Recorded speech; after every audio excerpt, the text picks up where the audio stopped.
guys? It's your boy, me, and the Prince is here. The Prince. The Prince and Me podcast. The Prince and Me podcast number 6. I lost count, so and I'm glad you remember. Today, we're going to be doing our top 5 jobbers. From 5 to 1. From 5 to fucking 1. That is the goal. Oh, sorry, we're in the business, so we can't call them jobbers. Enhancement talents. Good sellers.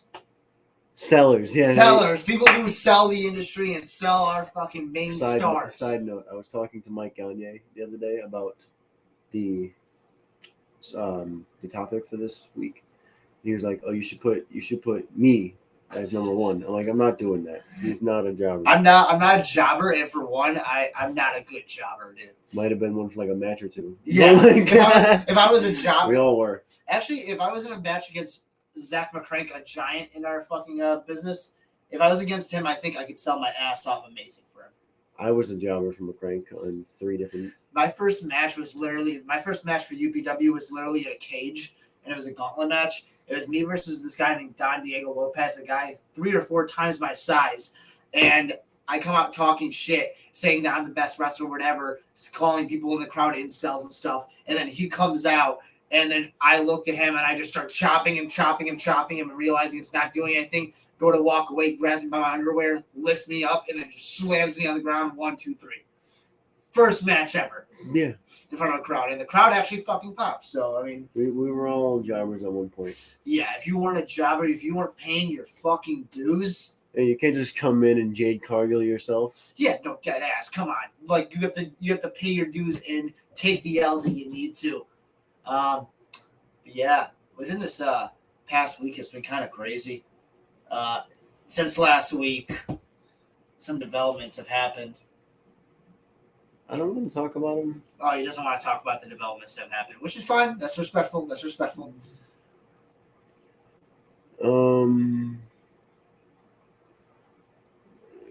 WrestleMania 40. WrestleMania 40. In the main event of night 2, you're going to hear wrestling is more than one royal family. And then when the lights come back on, I'm going to be out of the building because fuck that.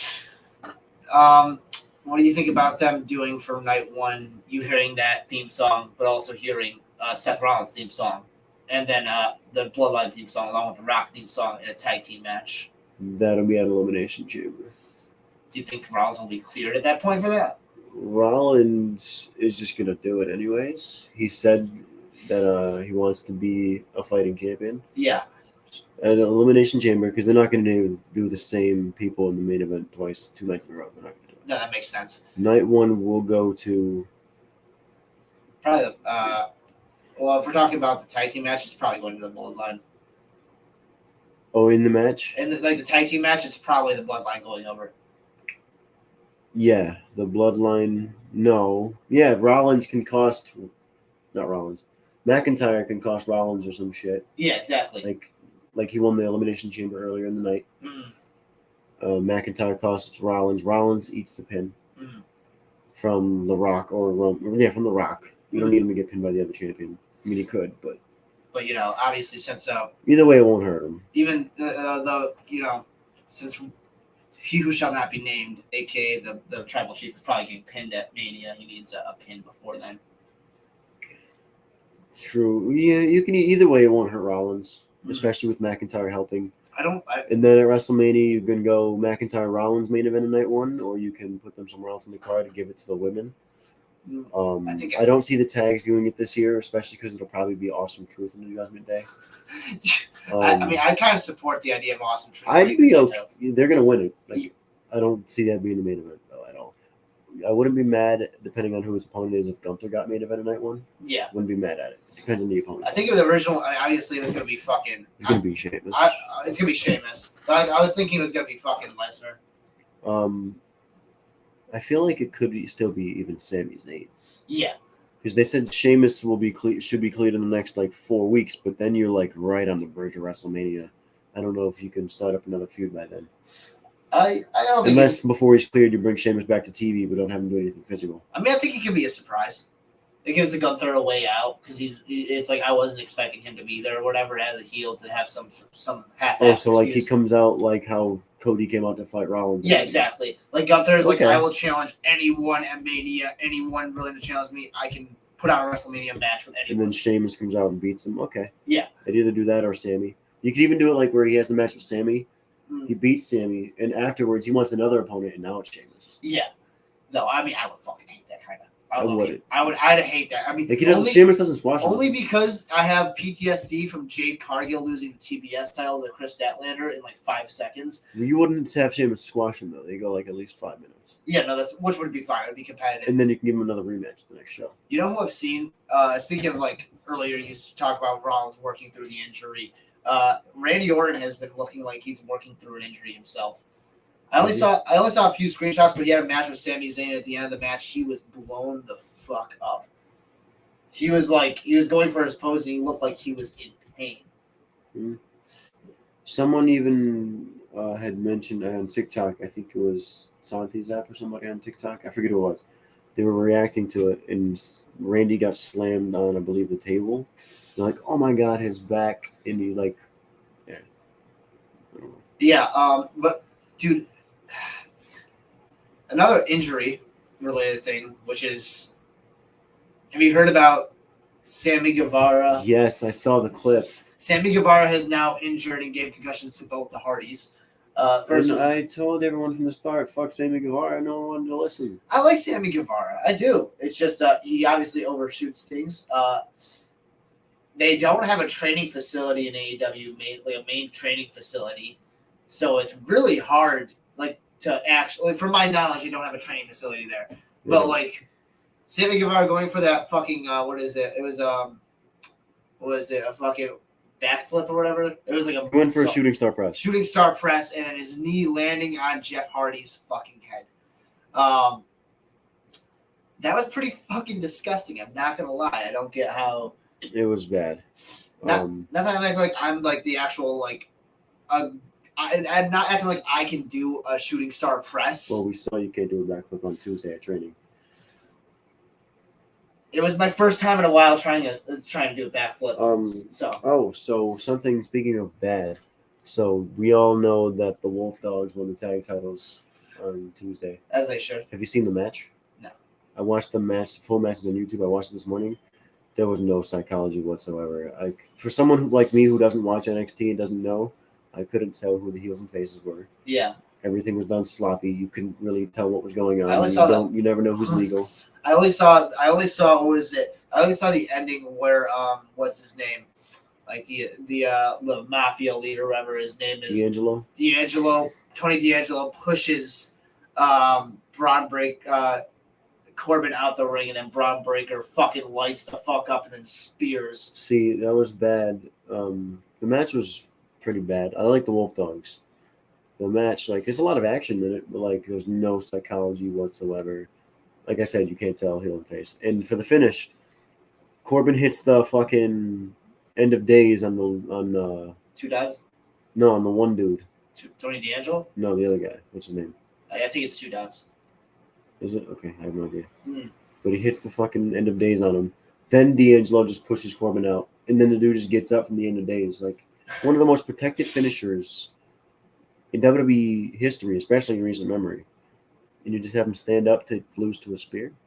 Yeah. And I couldn't even tell who was legal. I think Corbin was legal. Yeah. Because Breaker had just been put through the announce table like 3 minutes before. That was a bad match. It was very sloppy. I like the idea of, you know how imagine like Corbin going for his end of days, but then halfway through, then Braun Breaker hits his spear from the back on the guy. That'd be the shits. That'd be the shits. The shits. Yeah, I think so too. It was just an idea. It was just a little idea I had. What I could kind of see, still kind of think it'd be the shits, but I could see them trying to pull it off. Corbin goes for a deep six, but like instead of bumping with him, he just throws him up and Breaker catches him with something. That'd be fucking awesome.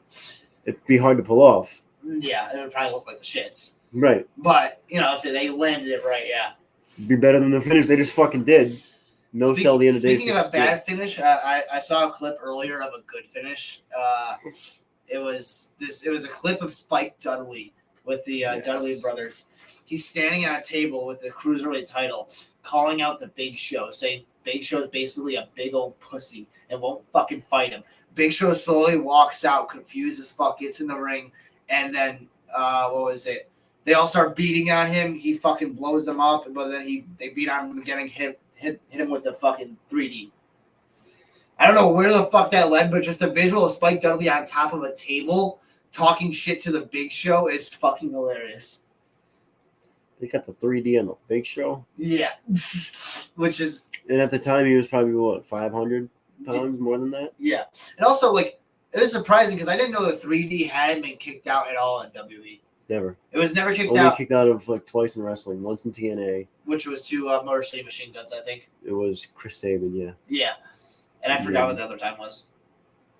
I don't fucking know. Right. We're 10 minutes in, so do we want to get to the jobbers? I mean, yeah, I don't feel like we're 10 minutes in. I feel like we're 5. Yeah, we got it. Honestly, we're going to do the jobbers, and then it's going to be kind of freeform there. Yeah, just... We're going to be kicked out of our studio. I swear to God, we're going to get our own studio one of these days. Yeah, we're going to get kicked out, but you know what? We got it. Yeah. Do you want to go first? Or you want me to go first? Honestly, his list is probably more formed than I. You go first. You do 5. You do your 5. I'll do my 5. All right, 5 jobbers. 5 was Evan Bourne. Was he really a jobber? I don't know if he was a jobber. My criteria of going into this was who sold the best and made the other person look the best. And Evan, by the time I got into wrestling, Evan Bourne was gone. Yeah, like not long gone, but he was gone. And I don't watch AEW, so Evan Bourne / Matt Sydal is one of the only few people that I haven't seen much of. I saw him right when I got into wrestling in like 2010. Like right when I got into it, he was like basically the Spike Dudley of the generation of just taking shit. I don't even have Spike Dudley on my list, but he should be on there. I guess more in regards to selling for me, selling. Just how small he was. I remember Randy Orton obviously hitting the fucking RKO on him out of the shooting star press that was actually looking good. Him getting tossed over tables. I just imagine him taking a bro kick and spinning out with it. Him just being that small stature, being high flying, but at the same time being able to make everyone's bigger moves look fucking great. I think he won the tag titles with Kofi Kingston. Yeah, he won the tag titles. They didn't hold him for long. So he wasn't necessarily a jobber, but he definitely was not even strong. He was a low mid carder, I'd say. Yeah, he was a lower mid carder. He was someone there for depth. You can count him as a jobber, right? Now that I think about it, kind of. Yeah. Didn't really do much. Yeah. All right, my number 5, Fuego del Sol. Is that the guy that the guy in the red and gold mask who fought Miro for the TNT? He was the guy that was friends with Sammy Guevara. Sammy Guevara gave him a fucking car. He put the car on the fucking line against Miro and fucking lost it. So I mean, yeah, jobber and dumbass. Yeah, but the story they did with him and Miro was actually pretty entertaining. I can imagine even him. He has such a good soul, and him going against House of Black too, and then constantly fucking losing and taking L's. Yeah, I thought like the first part of that was pretty admirable. Got cringy after a minute, but yeah, I could see why you would choose him. Yeah, I wanted to get one more recent one, so that's like the inverse. I'm pretty sure the last time you had no AEW guys, and you only had like WWE guys, I think, and then I had some AEW guys. I have no AEW guys on here. I think that's my only. We'll get to that. Dude, I'm gonna switch some things. Number 4 for me is probably gonna be Akira Tozawa. It hurts me to say he's a jobber, but he is. He's a jobber, but he has so much fucking fire. He has so much fire. When he comes out, you can tell. Like if he's nervous in a match, he's showing it, but showing that he's willing to fight. He will fucking put everything into everything that he's got into beating him. I only say this probably out of recency bias of Ivar, his matches against Ivar and Bronson Reed and shit like that. I haven't seen them. I've seen them, and he puts everything into it, and then immediately gets fucking taken down, just killed, just absolutely destroyed. And I think I like him more so for a wholesome aspect too, because I've seen an interview with him. He can't speak that much English coherently, at least in the context of an interview that I saw. But just his vibe is very wholesome and very nice. So I like him as a person, but Jobber more so for how small he is, and not even his selling ability, but how much it shows that he cares about the match and making the other guy look really fucking good. No, you good? No, you good, G? No, you good. Number 4, the Blue Meanie. WWF. I have no recollection of this guy. I'm not gonna lie to you. Basically, you can go with the whole Blue World Order, the Job Squad, if you want. You can go with the whole. I don't know why I picked him. I just put the only thing I know about Blue Meanie is in the middle of a battle royal, John Bradshaw Layfield laid in and beat the living shit. It wasn't a battle royal. At the end of ECW One Night Stand, all the Raw guys came down to from the balcony where they were yelling, because Triple H didn't want to work Tuesdays. That promo, all the Raw and SmackDown guys up there, they all come down into the ring and they get in a brawl with the ECW guys. And then John Bradshaw Layfield beats the living fucking shit out of Blue Meanie. So Stevie Richards gives JBL a chair shot. Right? I think that's what it was. I think he definitely got a receipt. I know he got a receipt. I think it was a chair shot, yeah. But just what I can say about Blue Meanie is that I do appreciate his aesthetic. How he looks like someone from like a fucking ragtag fucking what is it called? Mosh pit. Yeah. He looks like he's a wrestling fan more so. Yeah. But it's not in a bad sense. I can imagine him being there and taking L's for people. Didn't he come from WCW? ECW. ECW? Okay, he came from, which fits the aesthetic even fucking more. Yeah. My number 3 is going to be Ricochet. More so just for everything that I said for fucking Evan Bourne, really, but a little better. Because they do present Ricochet a lot better. But on the first part of his... I guess it's hard to call him a jobber. I guess, again, this is more so focusing on his selling ability and how well he's able to sell and make everyone's shit look good. I believe it was him. He fucking rolled out. He was going for something on someone else. I think against John Morrison. He rolled out of it, and then Randy Orton hit an RKO on him. McIntyre. It was McIntyre? Yeah. Oh, against McIntyre, and he rolled through, and then Randy Orton hit him with an RKO and landed right square on his fucking head. Made it look really fucking good. And again, just being a smaller guy, but again, I guess it doesn't classify being a jobber because he is a competitive guy, but he's more so a depth guy. He's there just to fill out the roster in a sense. It's not like he's won a title. Has he won a title? I think he won the U.S. title. Ricochet, yeah. He won the U.S., Intercontinental, and the NXT North American. Okay, so he's pure mid-carder. So I guess I wouldn't define him strictly as jobber if you asked me, but in the context of making a list and selling, yeah.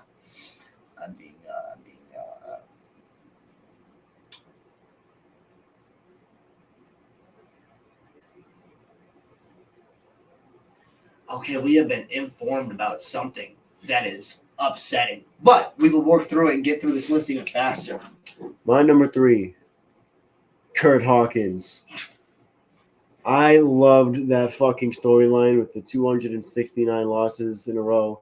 And maybe he's at 200 or something. I forget the number, but he's got a jobber. He's facing an enhancement talent. So Kurt Hawkins is going to win. Mm. And then just to shit on, everyone's cheering for Hawkins, just to shit on him. Baron Corbin comes out and he punches the other guy in the face to disqualify Kurt Hawkins. For no fucking reason. I don't remember that as a storyline. It was the funniest shit. And then Kurt Hawkins tried to fight Corbin, and he got chokeslammed through a table with tacos on it. Yeah. Because Kurt Hawkins brought out the tacos to celebrate him winning because he had a jobber. Yeah. So he was but the jobber won. That turned Hawkins' face, and then he comes out on the Rumble, and he eliminates Titus O'Neil. He gets so happy, and then just gets tossed by Samoa Joe in 2 seconds. And then the WrestleMania win. Kurt Hawkins as a jobber was so fucking cool. His return to the WWE in 2016. He's all hype. Intercontinental title match, and he loses to Ziggler in 5 seconds. It's great. That's how you take something that's because no one wants to be a jobber. Right. But that's how you take what you're given and you fucking exactly. And with Zack Ryder coming back and saving him in a sense and getting back together as a tag team, and then I believe they won the tag titles from FTR. FTR They at WrestleMania, which is it was a good context for the FTR to lose the tag titles. It's not like it's a horrible, embarrassing team. It's Zack Ryder and Kurt Hawkins. And they got a great fucking pop. I'm glad overall they were able to get a WrestleMania moment because they do deserve that. Yeah, it should have been on the main card, especially in their hometown. I was on the pre-show. That's fucking rough. Pre-show. That is fucking rough. Well, it was the second match in the pre-show. It was followed by the Andre the Giant Battle Royal. At least they were given a match, unlike Mizdow. Okay. Who's your number 2? Number 2 is probably going to be R-Truth. He's not a jobber. He's a jobber. No, he's not. For the last time he wasn't a jobber, it was probably 2011 when he was going to get the WWE title match. But ever since then, so R-Truth has main evented 3 pay-per-views. 4 pay-per-views. Yes. 4 pay-per-views. One was with John Cena, I know that. One, he main evented Capital Punishment with Cena for the title. Yeah. He main evented SummerSlam 2010. With who? In the Big Nexus tag. Wait, he was in that match? R-Truth was in that match. That's crazy. He main evented Survivor Series 2011, teaming with The Miz against John Cena and The Rock. Oh, yeah. Okay. And he was in a couple Elimination Chamber matches, too. And he won 2 U.S. titles. He won the tag titles. He was the hardcore champion twice, which is weird to fucking think about. And he was a 24/7 champion Jesus amount of times. Well, yeah, the 24/7 title, so jobber. So you calling Jeff Hardy a jobber? Yes. Wow! Wow, okay. Listen, for the first year of him being WWE, he was a straight fucking jobber. Jeff Hardy. And then R-Truth, I'm sorry. When you look at the win-loss record, I don't think it would look good for R-Truth. My number 2. He has a better list than me. I will say that outright right now. He has a better list than me. The Brooklyn Brawler. Yeah. That one's just fucking obvious. He put people over for 30 fucking years. Like, come on. Shout out Brooklyn Brawler. The first time I saw him was on the one of the Legends night they were doing when Nexus is still running around. Yeah. That's the first time I saw the Brooklyn Brawler. Didn't he fucking go to the corner and start ripping up the fucking corner thing? No. No? That was George the Animal Steel. Oh. Okay, yeah, that must have been who it is. But, yeah, that's the only context I know Brooklyn Brawler in, really. All right. I don't even need to explain it. If you've watched wrestling, you know the Brooklyn Brawler is a great fucking jobber. Who's your number 1?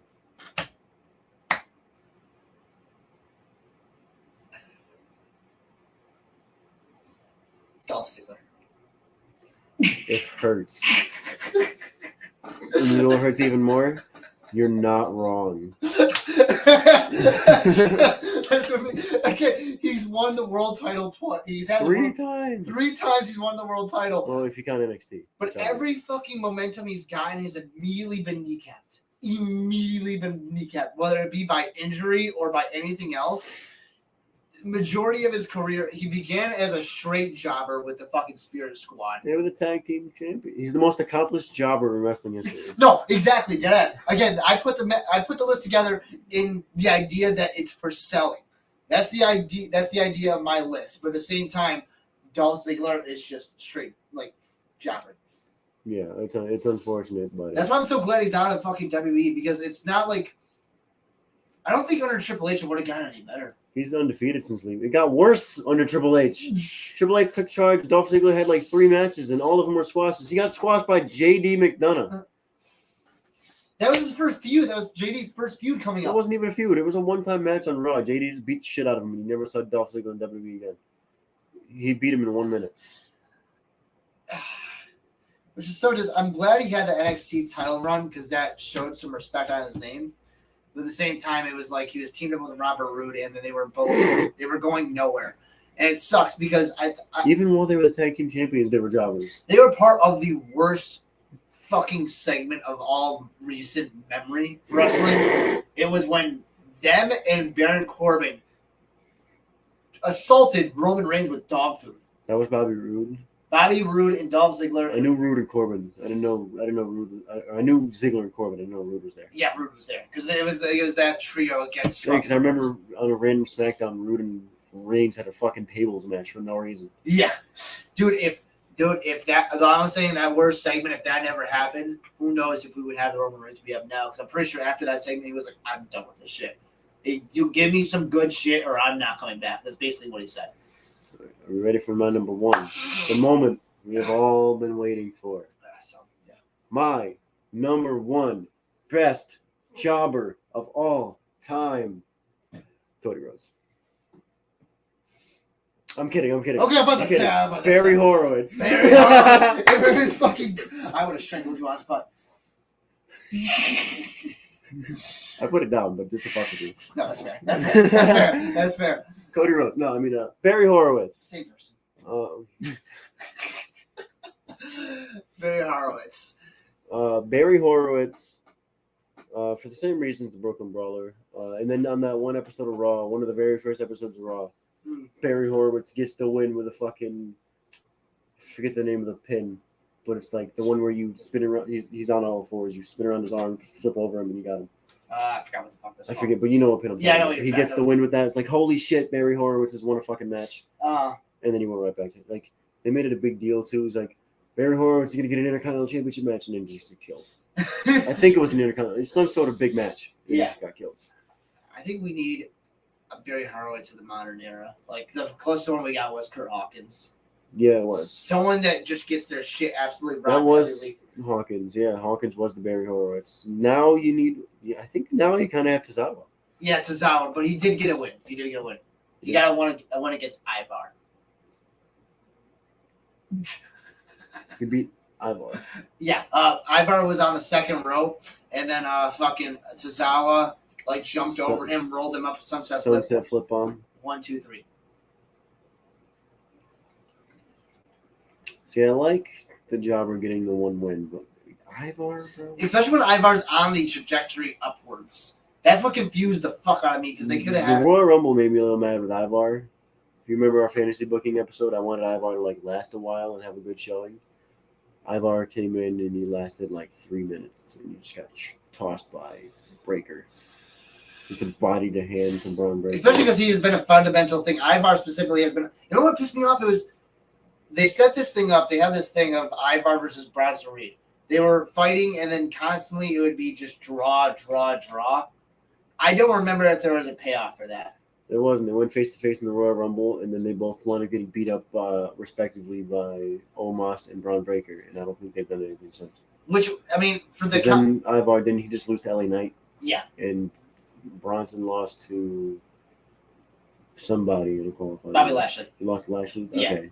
Which is understandable. But at the same time, I feel like, I guess if they're going to have him lose these matches either way, they didn't need that payoff. But I feel like a payoff, one of them could take the pin. The only reason I would see them avoiding it is if they're trying to protect them overly. But apparently they were not, because they lost both the Elimination Chambers.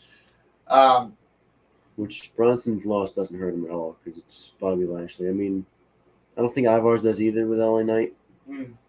Depends on the way he lost. I didn't watch the match. I think it was relatively brutally. He lost via blunt force trauma, so he lost to his finisher. I'm saying how good of a showing Ivar got in the match. I think I only saw one other clip, which was fucking LA Knight sat down outside the ring against a barricade. Ivar comes running and then just fucking splashes the move he did to Bronson Reed, but when Reed was against the LEDs on the ring. Yeah, exactly. It's a good move. Yeah, so he got some moves in from what I saw. But Barry Horowitz is a really good fucking... Barry fucking Horowitz. That's a good pick from my recollection of who he was. Yes. So Elimination Chamber is looking to be a bit different than what our predictions were. Way different. I think for the 2 qualifying matches coming up, it's going to be... this will be up by the time... I know this would have already happened by the time this goes up, but this is being recorded the day before SmackDown. Yeah. I think Logan Paul wins. Yeah, against The Miz, of course. Makes sense. And then I forget who he's facing, but I think Kevin Owens gets the win. I forget. Who the fuck is it going to be against? It's going to be Kevin Owens versus someone. I forget. I forgot you. I'm not going to lie. Dominic Mysterio. I think Owens gets the win. I think it'd be funny if Dominic got the win by now. I'd be okay with it. Yeah, I'd be fine. I love Kevin Owens. He's my second favorite right now behind Randy Orton. But I would all low-key want Dom to get the win because it's something new. Yeah. Kevin's already been in 4 chamber matches. But what's concerning me a little bit, a tad bit, is the fact that they're setting up this elimination chamber with Kevin Owens and Logan Paul in it, implying that their rematch is going to either be before Mania or at Mania, meaning LA Knight's not going to be in that thing. You don't need him to. I guess you don't need him to, but that was like Logan Paul versus LA Knight is a WrestleMania maybe match. Instead of you don't need Logan Paul and LA Knight. Yeah, it must be a good match. You don't need it. Yeah, you can go Owens and Logan Paul for Mania. You can have whoever win that. I'd be fine with Owens winning. McIntyre beats Rollins. Then at SummerSlam, you can have LA Knight beat McIntyre for that title after the draft. I would not do that. But at the same time, I know people love LA Knight at SummerSlam. SummerSlam. Oh wait, that's not the. Oh yeah, that's 4.5 months for Drew McIntyre. Okay, yeah, that's fine. Or yeah, I guess it would make more sense if it was McIntyre, not Sami Zayn. As much as I love Sami, it makes more sense for me. And it would probably McIntyre's going to win the chamber match. Another match I know that's happening at SmackDown is going to be Zelina Vega versus Tiffany Stratton. Tiffany's over. You think so? It's qualifying for the chamber. Yeah. Tiffany's over. I can imagine her gimmick in the chamber and it going over pretty well. What's the chamber for? Contendership for Rhea. Yeah, contendership. Is Becky in the chamber? I'd assume so. Because it's got to be Becky Rhea. Who else is honestly like? Other than her, Nia, which she's not getting the win. Nia's she ain't going to Mania because she's losing to Rhea. I don't even know if she is. I like that they're making Nia the heel going into this feud since it's Rhea's home country. Yeah, that's smart because they're gonna fucking. I guess I don't know how they're gonna do with Grayson Waller getting cheered because you can't have him be a babyface. He's gonna be, especially when he's in the ring with Rollins and Cody. Which is obviously going to just be a... Wait a minute. Does that mean they're not going to do the tag match at the chamber? That's what I'm thinking, too, unless it's really, like, impromptu. Unless it's, like, an impromptu match, I don't think they're going to...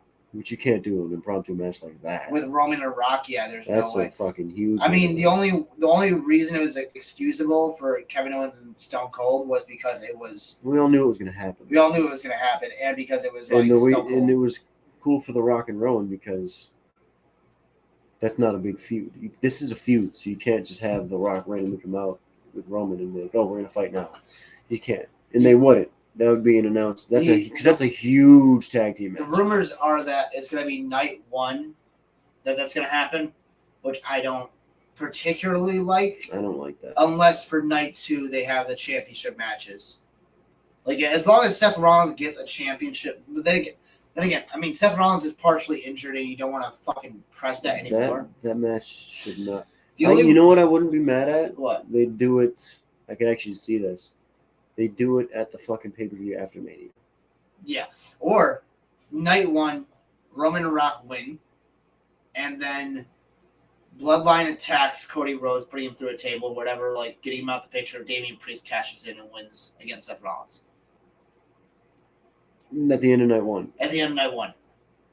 You still have to have Rollins have a title match announced because that's what the chamber's for. Yeah, exactly. So it'll be McIntyre. I think you either have Rollins beat McIntyre beat Rollins, or if McIntyre's leaving, like I've heard, you have Rollins beat him. McIntyre beats him down afterwards. Isn't it crazy? I saw something that Seth Rollins and McIntyre have not re-signed yet. When's Rollins contract up? I don't know. I'd assume it's around after Mania as well. Like, yeah, if McIntyre's not going to resign, you have Rollins beat him. McIntyre beats the living shit out of him. And this is like after the Judgment Day have lost the tag titles. Mm. So Priest is pissed. He comes to the ring, cashes in on Rollins. Damian Priest leaves WrestleMania the world champion. And then he stays champion until Seth Rollins is recovered, and even then, Seth Rollins maybe beats Damian Priest. No, you have the Judgment Day split, and babyface Finn Balor take the title. Dude, which I would be fucking absolutely fine with. Like, would you say at SummerSlam? Yeah. Yeah. At that point, like, again, 4 months is a good reign for that. Yeah. Especially for someone like Priest.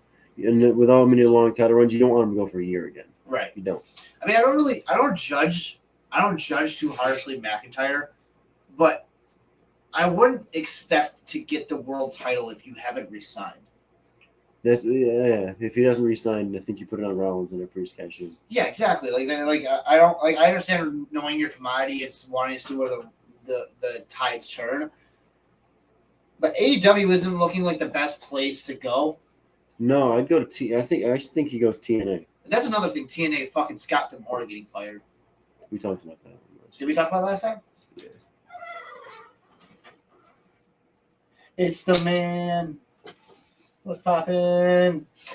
But anyways, it's looking like that time. For me to kick you out of my house, bitch. Oh fuck! You want a shot? What do you want?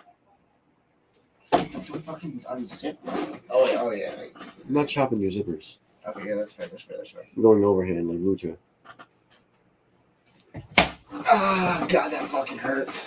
No, But anyways, I didn't touch him. he hurt. Wrestling's fake, guys. What? This has been the Prince of Me podcast. It's fake? What? Still real to me, damn it. Wait. Before you go. I love you. I love you guys. I hope you guys have a good night. I love myself. Shut up.